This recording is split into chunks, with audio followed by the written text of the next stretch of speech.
Hello, friends. This is Fang v. Knife. I'm Ginger. And I'm Miles. Today we're talking about why capitalism is inherently exploitative. Let's jump right into it. This is Zebo. Zebo owns a large internet company called 42069.pizza. Wait, is that right? Yeah, well, by the time cats got the internet, there weren't a lot of domain names left?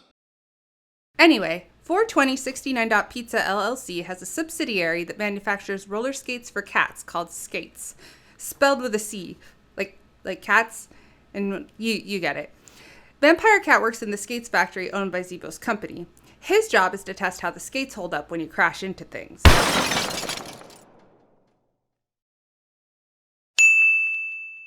.pizza's Skates division made 500 million bird bucks in profit this quarter.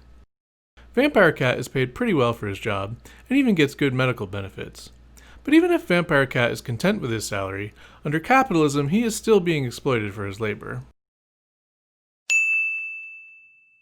Here's why. In order to turn a profit, a corporation like 42069.pizza LLC has to take in more money than it spends on creating the product. That's what profit means. Right.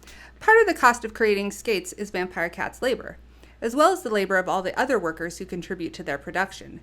Therefore, by definition, a profitable company must pay its workers less than their labor is actually worth to the company. Other costs might be materials, research and development, stuff like that. But none of those things spring out of thin air. They all take labor to produce. So ultimately, it all comes down to labor. Zebo owns the means of production. A roller skate factory in this case. Now, Zebo may also contribute some meaningful labor to the creation of skates. Perhaps he performs in a managerial capacity, or maybe he even came up with the idea for the product in the first place. If so, he deserves compensation like any other worker.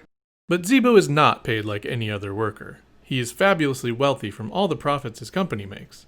He is extracting wealth that he didn't earn by his own labor, which he's able to do just because he owns the factory and the company. How did Zebo come to own the factory? Well, he must have bought it, which means he must have had a large amount of money, also known as capital. Whether that money was inherited, loaned to him, or he won the lottery, the logic of capitalism is that the people who already have money are the ones who are able to get more money. So Zebo gets to profit, in other words, extract wealth from his workers, just because he already had money.